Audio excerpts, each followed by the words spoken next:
नमस्कार, मैं हूं रत्ना और आप देख रहे हैं सी न्यूज़ भारत। रुक करते अलीगढ़ बुलेटिन की ओर। शुरुआत करेंगे इस खबर से। अलीगढ़ जनपद के ब्लॉक चंडौस स्थित गभाना के प्राथमिक विद्यालय कंपोजिट 1 में अव्यवस्थाओं का गंभीर मामला सामने आया है। स्कूल में शौचालय गंदगी से भरे मिले, दिव्यांग शौचालय पर ताला लगा है, लाइब्रेरी और बिजली की समुचित व्यवस्था नहीं है और मिड डे मील की गुणवत्ता पर भी सवाल उठे हैं। आरोप है कि प्रधान अध्यापक और नव निर्माण अधिकारी विजय कुमार ने बिना अनुमति पुराने नीम के पेड़ को बेच दिया। वहीं भवन का बीम टेढ़ा होने से बच्चों की सुरक्षा पर खतरा मंडरा रहा है।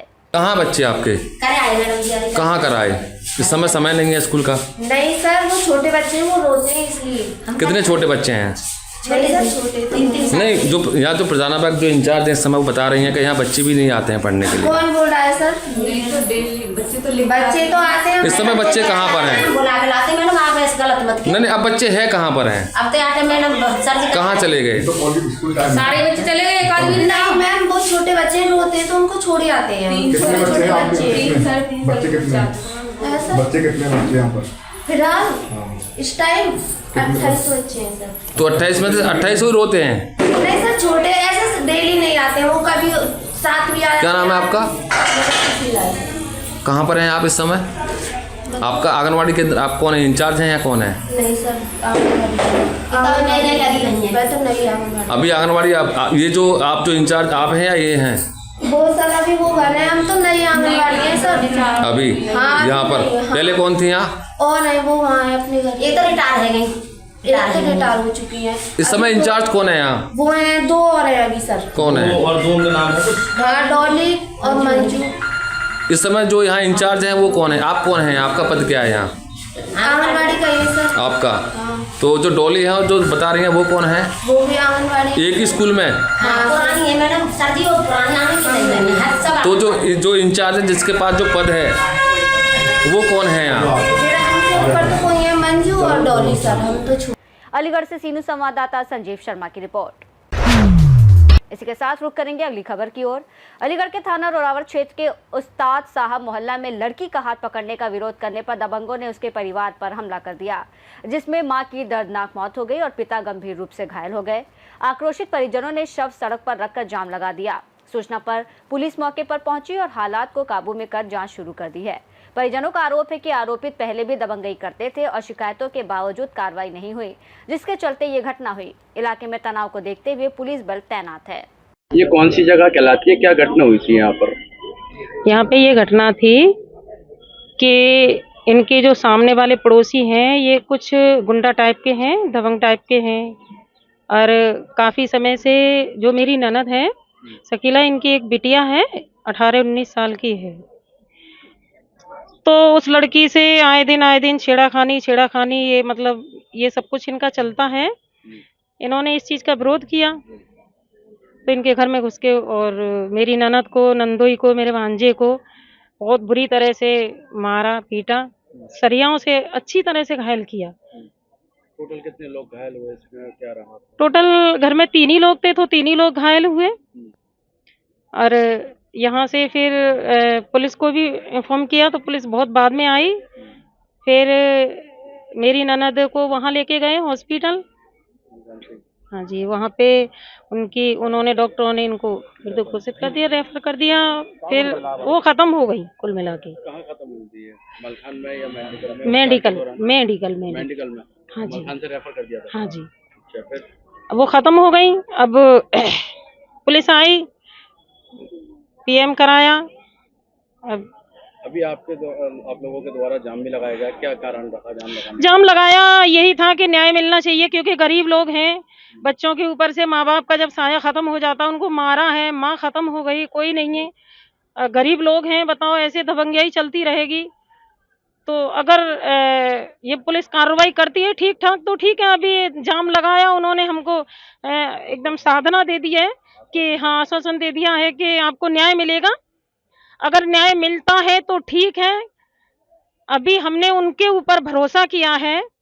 अगर न्याय नहीं मिलता है अभी तो मैं एक इनकी रिश्तेदार भी, भाभी भी हूँ, मेरी ननद है वो, ठीक है। मैं अपनी ननद की खातिर हम लोग समाज सेवी भी हैं, मैं समाज सेवी हूँ उत्तर प्रदेश लेवल से, अगर न्याय नहीं मिलता है तो सारी महिलाओं को लेकर करके रोड पे उतरूंगी और हद पार कर दूंगी अगर मेरी ननद को न्याय नहीं मिला, क्योंकि मेरी बहन के जरा जरा से बच्चे हैं, गरीब लोग हैं, इनका घर उजड़ा है।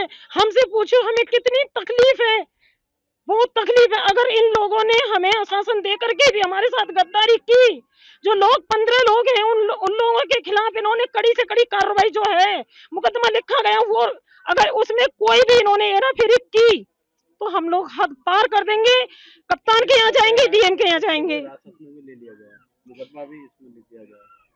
2 लोगों को बता रहे हैं, बशर्ते मुझे नहीं मालूम, 2 लोगों को गिरफ्तार कर लिया है। तो बोल रहे हैं कि एक उसमें बीमार है।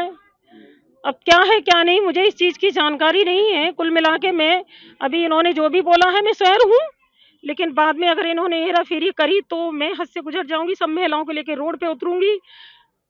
अच्छा ये बताइए कौन सी जगह कहलाती है ये और क्या घटना हुई है, घटना बताइए पूरी। ये मार पिटाई करी थी मेरे साथ में लोगों ने और लड़कियां साथ में। उसके बाद में मुझे मारा, इन 10-12 जने चिपट गए, घर में अंदर घुस गए। मेरी घरवाली को मारा बहुत ज्यादा, सीने पे लात मारी मुझे। इसका कारण क्या रहा? ये मेरी बेटी को छेड़छाड़ कर। बेटी को छेड़ रहे थे? हाँ, कौन? शाकिर नाम था। कौन है आपके? जी बराबर में पड़ोसी है। पड़ोसी है? हाँ। फिर उन्होंने मेरा लड़का आया, उन्होंने कि भाई क्यों ऐसा कर रहे हैं, तो वो सब जन लाठी पड़ी सब निकाल लाए। मैं घर के अंदर था, जब तक बाहर निकल के आया तो मुझे गिरा लिया इन लोगों ने, मुझे मारा है डंडों से, सरियों से। कितने लोग थे जिन लोगों ने मार पिटाई? 10-12 थे। 10-12 लोग थे। कौन थे वो सब 10-12 लोग? दोनों भाई थे, उनके बच्चे थे। फिर उन्होंने मारा था पूरी तरह से। आपके घर में उसको मारा था? हाँ, घर में घुस के आपके अंदर। घर में कितने लोग घायल हुए? मेरे घर में मेरी बीवी, मैं और मेरा लड़का, भाई यही थे। और फिर क्या हुआ, क्या लगा आप लोगों को? सरिया मारी थी, पता ना लोहे की क्या चीज थी, पीछे मेरे सर में मारी, डंडे मारे पैरों में मेरे, बस मैं गिर गया, बेहोश हो गया, मुझे पता नहीं फिर क्या हुआ। आपकी बीवी का क्या लगा? और उन्होंने लात घुसे मारे तो सीने पे, दिल पे लगी उसके, वो गिर गई अंदर जाकर नहीं। फिर उसके बाद में मुझे पता नहीं कितना बेहोश हो गया मैं। पुलिस को इत्तला करी थी? हाँ करी थी। मौके पुलिस आई थी यहाँ? पुलिस आई थी नहीं, बाद में आई थी। फिर आप घायल अवस्था में आपको कौन लेकर गया? उपचार के लिए लेकर गए थे? पुलिस ले गई, आप लोग गए? नहीं, हम अपने आप गए थे, मेरी भैया ही बहू ले गई थी, आ गई थी। मेरे भाई की बहू लेकर नहीं, उठा कर ले गई थी हमें इलाज के लिए मलखान सिंह? हाँ। फिर मलखान सिंह से लौटा दिया कि वहाँ जाओ, थाने में जाओ, वहाँ जाओ। फिर वहाँ पहुँचे हम थाने पे, वहाँ पे। आपकी बीवी एक्सपायर हुई? हाँ, एक्सपायर हुई मैं। हाँ, 12 बजे के बीच यही मौके पे खत्म हुई थी या उपचार के दौरान खत्म? नहीं, वहाँ ट्रीटमेंट चल रहा था मेडिकल में। मेडिकल में? हाँ। खुली चोट आई थी आपकी बीवी? नहीं, बंद चोटी थी। बंद चोट थी। अच्छा, बच्चे कितने आपके? टोटल मुझ पर 5 बच्चे हैं। कितनी बेटी कितने बेटे? 2 बेटी 3 बेटे। जो आपकी बेटी के साथ छेड़खानी बता रहे हैं वो कितनी बड़ी है, उम्र कितनी? 19 साल की। 19 साल की है बेटी आपकी जिसके साथ छेड़खानी? हाँ। तो विवाद कुछ और भी था इससे पहले या यही नहीं, यही था और कुछ नहीं। छेड़खानी से ही मामला विवाद हुआ? हाँ। तो जिन लोगों ने आपके साथ में जो मारपीट की है वो लोग कहाँ हैं? अब वो फरार बताते हैं, फरार हैं। पुलिस वालों से भी कहा था मैंने, पकड़ी है, जो कहते हैं फरार हो गए वो। अभी आपके द्वारा रोड जाम किया गया, रोड प्रदर्शन किया गया, तो क्या मांग थी आपकी? यही था, उनको पकड़ो, सजा दे रहा हूँ। पुलिस आई, आप उनसे क्या बात हुई, आपको क्या आश्वासन दिया? ये क्या था, तुम्हें इंसाफ मिलेगा, वो पकड़े जाएंगे सब लोग, उन लोगों को पकड़ेंगे हम, तुम्हें इंसाफ मिलेगा बस। पुलिस की सहमत है आप? हाँ, बात से सहमत, मुझे इंसाफ चाहिए। मिट्टी लगा रहे हैं? लगाएंगे मिट्टी, पर मुझे कह दिया उन्होंने तो लगाएंगे मिट्टी, भाई इंसाफ मिलना चाहिए। घर में घुस के मारा है मेरी घरवाली को। कल रात 23/2/2026 को तकरीबन 8 बजे थाना रोरावर चौकी शाहजमाल से 2 पड़ोसियों के मध्य झगड़े तथा विवाद की सूचना पुलिस को प्राप्त हुई। पुलिस द्वारा तत्काल मौके पर पहुंचकर 2 घायलों सलमान पुत्र अबरार तथा शफीक पुत्र सिराजुद्दीन को अस्पताल भेजा गया।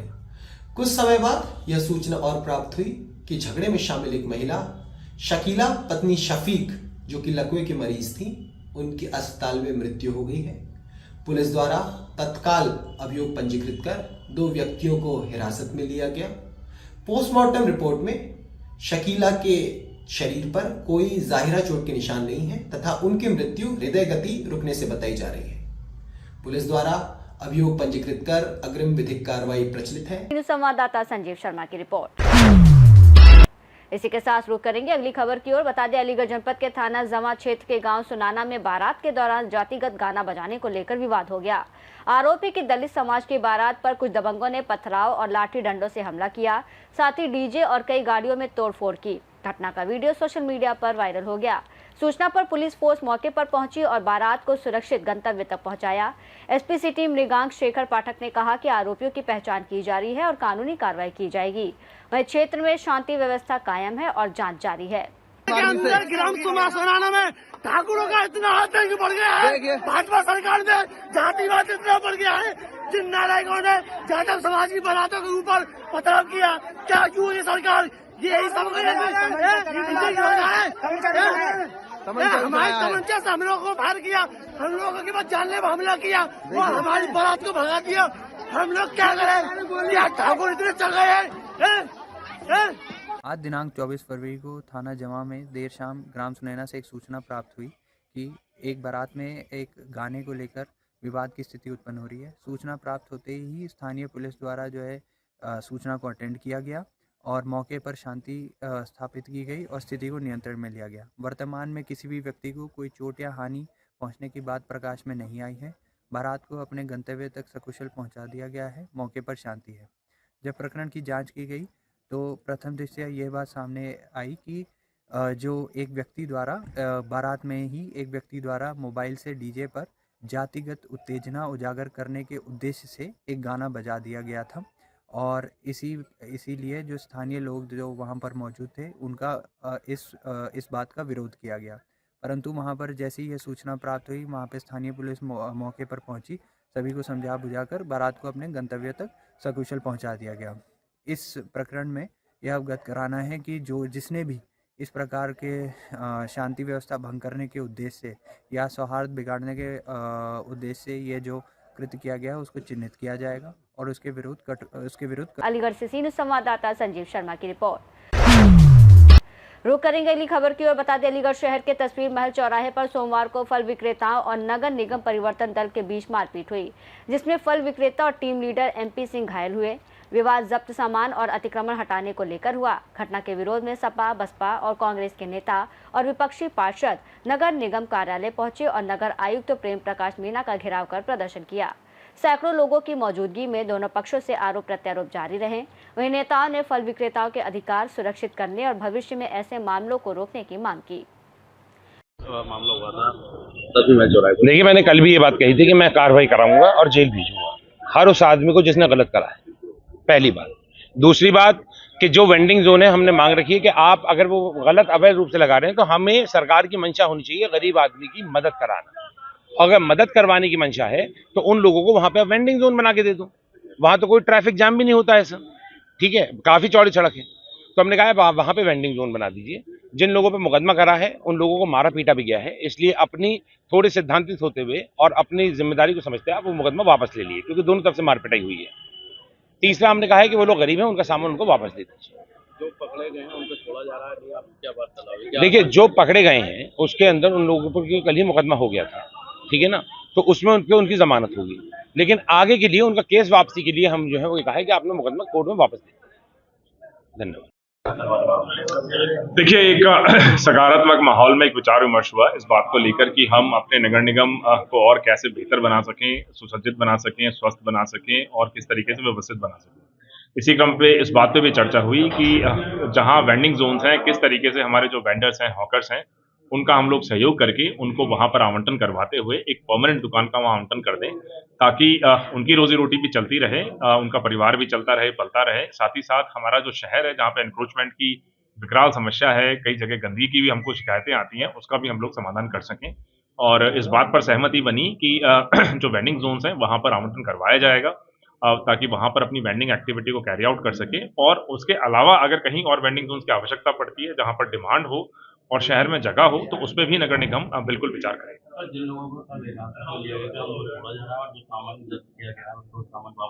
देखिए, इसमें FIR हुई है। FIR अब पुलिस के पास बेसिकली इसकी विधिक कार्रवाई है, पुलिस नियम के हिसाब से उसमें कार्रवाई करेगी। सामान जो जब्त किया गया है उसका एक प्रोसेस है, शासन द्वारा जो निर्धारित SOP है उसके तहत उसमें कार्रवाई। तो क्या उन पर भी कोई कार्रवाई होगी जो उसमें मारपीट कर रहे हैं नगर निगम के लोग हो रहे हैं?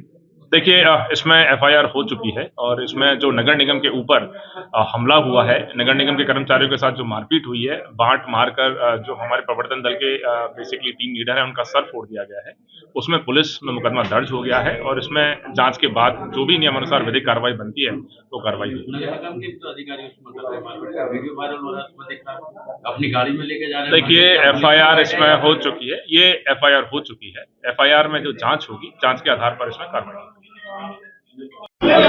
कल जो कार्रवाई की थी, आज हम सब लोग नगर निगम नगर आयुक्त जी से मिले थे।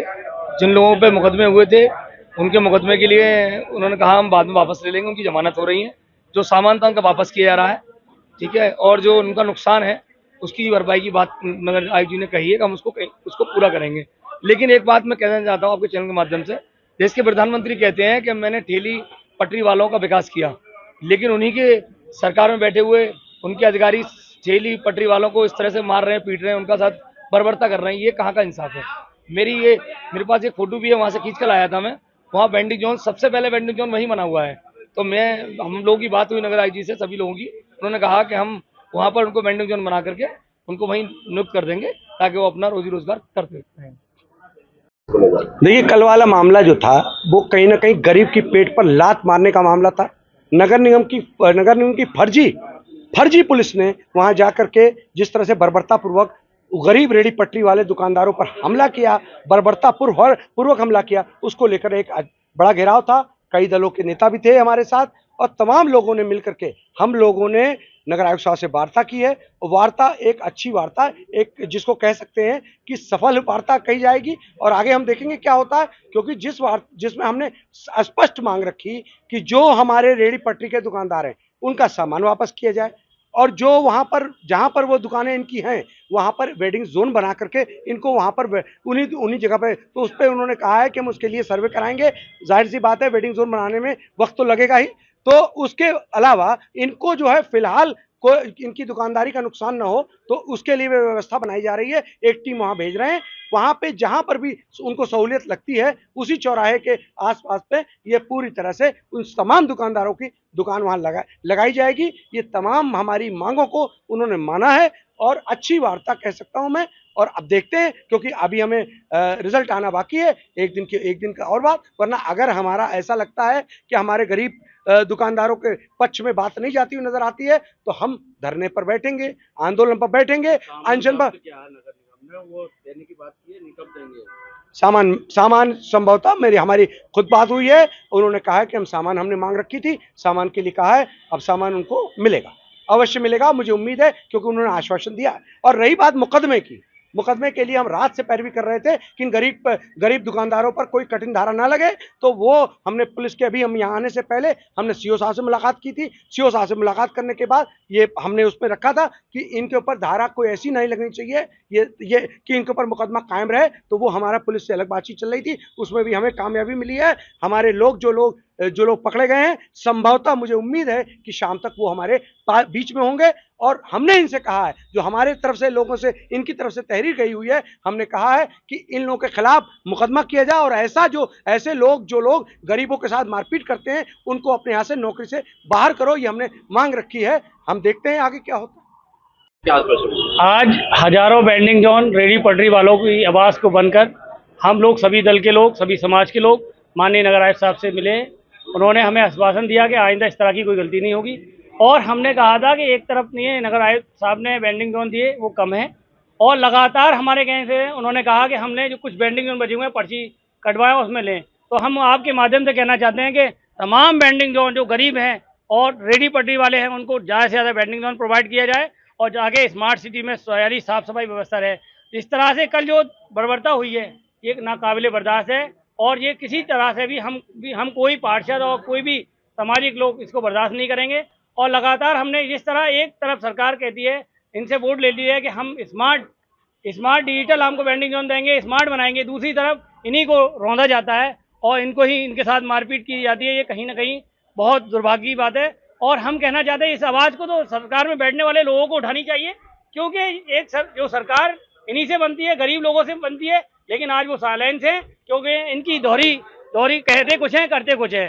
तो हम आपके माध्यम से कहना चाहते हैं कि नगराज साहब के हमारी जो मांगे थी उन्होंने मानी है कि रमजान तक वो वहीं वेंडिंग जोन लगे रहेंगे। दूसरी बात, कोई भी इस तरह से कहीं भी बर्बरता होगी तो हम लोग कहीं बर्दाश्त नहीं करेंगे, चाहे हमें कुछ भी किसी भी पायदान पे जाना पड़े। और जो भी घटना हुई है, अगर मुकदमा नहीं हुआ तो हम इसके खिलाफ कोर्ट जाएंगे और माननीय राष्ट्रीय अध्यक्ष अखिलेश यादव को लेटर लिखकर हम लोग सारी बातें को अवगत कराएंगे, सारी विजुअल भेजेंगे। और नहीं, हम इस बात को राष्ट्रीय अध्यक्ष अखिलेश यादव जी से कहेंगे, उनको लेटर लिख के, और हो सकता है हमारे नेता सदन में, लोकसभा में और विधानसभा में इसको चलाने का काम करेंगे। और हम आपके माध्यम से कहना चाहते हैं, कहीं पे भी गरीब का, रेडी पट्टी वालों का, दलितों का और शोषण कहीं भी हम बर्दाश्त नहीं करेंगे, ना होने देंगे और ना हम किसी को करने देंगे।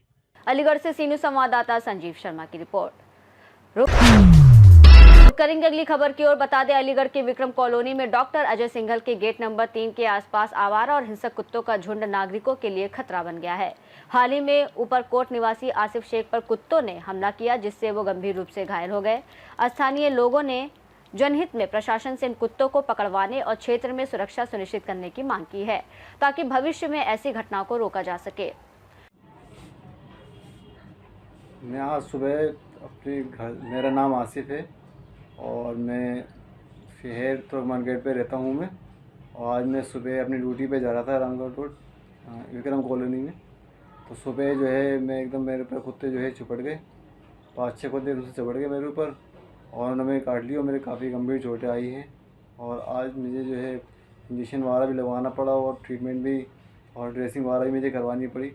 लिहाजा मैं चाहता हूँ कि उन कुत्तों को नगर निगम वाले तुरंत पकड़ें, उन पर कार्रवाई, उनको पकड़ के तुरंत लेके जाएं, ताकि और किसी को नुकसान ना पहुंचा सकें। क्योंकि बहुत सारे लोगों को जब भी कोई निकलता है वो तुरंत उनके पीछे दौड़ पड़ते हैं और मेरे भी पीछे भी यही हुआ। जब मैं सुबह ड्यूटी पे गया तो उन्होंने मेरे साथ भी यही करा। तो लिहाजा मैं चाहता हूँ नगर निगम से कि तुरंत उन पर कार्रवाई करी जाए, उनको कुत्तों को पकड़ कर ले जाया जाए। अलीगढ़ से सीनियर संवाददाता संजीव शर्मा की रिपोर्ट। रुक करेंगे अगली खबर की ओर। बता दें, अलीगढ़ के जयगंज स्थित श्री लक्ष्मी नारायण मंदिर में रंग भरनी एकादशी को लेकर प्रेस वार्ता हुई, जिसमें मंदिर और श्री द्वारिकाधीश जी महाराज के पदाधिकारी मौजूद रहे। इस साल 110वीं शोभा यात्रा जयगंज से निकलेगी, जिसमें श्री लक्ष्मी नारायण जी का सिंहासन विशेष रूप से सजाया जाएगा। वहीं मथुरा और वृंदावन से कारीगर बुलाए गए हैं और 10 झांकियों में गोपाल जी अखाड़ा, काली मां, राधा कृष्ण की झांकी और बैंड शामिल होंगे। मंदिर प्रांगण में भव्य लाइटिंग और फूल बंगला आकर्षण का केंद्र होंगे। वहीं प्रेस वार्ता में सुमित पाठक, आकाश यादव, कन्हैया वार्ष्णेय सहित कई लोग मौजूद रहे। मैं अंकित वार्ष्णेय। आज ये प्रेस वार्ता जो रखी है जयगंज लघु वृंदावन नगरी, जयगंज से रंगभरनी एकादशी पर एक बहुत ही बढ़िया भव्य शोभा यात्रा निकाली जाती है, जिसमें कि लक्ष्मी नारायण मंदिर, द्वारकाधीश मंदिर, रंग रंगेश्वर मंदिर और मुरली मनोहर मंदिर, इन सभी के डोले साथ में एकत्रित होकर निकलते हैं। और लक्ष्मी नारायण मंदिर में गुलाल करीब 3500 से लेकर 4000 किलो के आसपास गुलाल आता है। लक्ष्मी नारायण मंदिर की विशेषता एक और है कि सारा गुलाल लक्ष्मी नारायण मंदिर समिति लाती है और जयगंज के जितने भी मंदिर हैं जिनसे शोभा यात्रा निकलती भी है और जिनसे नहीं भी निकलती है, प्रत्येक मंदिर में सारा मतलब कट्टे गुलाल के 25-25, 50-50 किलो ये कमेटी यहाँ से भिजवाती है। करीबन कितने डोले रहेंगे अब की बार इसमें? डोले लक्ष्मी नारायण मंदिर से तो करीब 8 से 10 झांकियाँ इस बार बता रहे हैं। 32 मुखी काली माँ की एक झांकी बहुत ही अच्छी आ रही है बाहर से, अखाड़ा है। साथ ही द्वारकाधीश मंदिर से द्वारकाधीश महाराज का डोला और जो सिंहासन, ये बड़े पुराने प्राचीन सिंहासन है। जैसे लक्ष्मी नारायण मंदिर जी का भी सिंहासन है, ऐसे ही सभी के एक एक सिंहासन निकलते हैं। द्वारकाधीश मंदिर से भी एक महादेव की झांकी है, सिंहासन है, बैंड, ढोल, नगाड़े, ये सब रहते हैं। शहरवासियों से क्या अपील रहेगी मेरा? शहरवासियों से अपील है कि जयगंज आओ और वृंदावन का आनंद लो, सब प्यार से आनंद से गुलाल लगाओ, ठाकुर जी के गुलाल लगाओ, आपस में एक दूसरे के लगाओ और मेले का आनंद लीजिए। प्यार से मतलब आनंद से खूब अपना होली खेलिए सब लोग। मुदित पाठक है, मोंटी पाठक जी। इस संबंध में रखी प्रेस वार्ता रखी रंगमंडी एकादशी मेला महोत्सव के कार्यक्रम में, और यहाँ से विभिन्न प्रकार की झांकियाँ लक्ष्मी नारायण मंदिर से निकाली जाती हैं और जिसमें आकर्षण का केंद्र हमेशा अखाड़ा, काली मैया का स्वरूप और विशेष तौर से बाहर से झांकियाँ बुलाई जाती हैं जो आकर्षण का केंद्र बनती है। इस बार हमारे मंदिर से डोला आकर्षण का केंद्र बना रहेगा, जिसकी साज सजावट भारतीय आदमियों को बुला के करवाई गई। डोला कहाँ होकर निकली? डोला जयगंज लक्ष्मी नारायण मंदिर से होते हुए सीधे शासनी गेट चौराहे पे गोपाल जी बगीची श्रीरामगढ़ के लौट के फिर वापस यहीं आते हैं। अलीगढ़ से सी न्यूज़ संवाददाता संजीव शर्मा की रिपोर्ट। इसी के साथ अलीगढ़ बुलेटिन में फिलहाल इतना ही। देश और दुनिया की तमाम बड़ी खबरों के लिए आप देखते रहिए सी न्यूज़ भारत।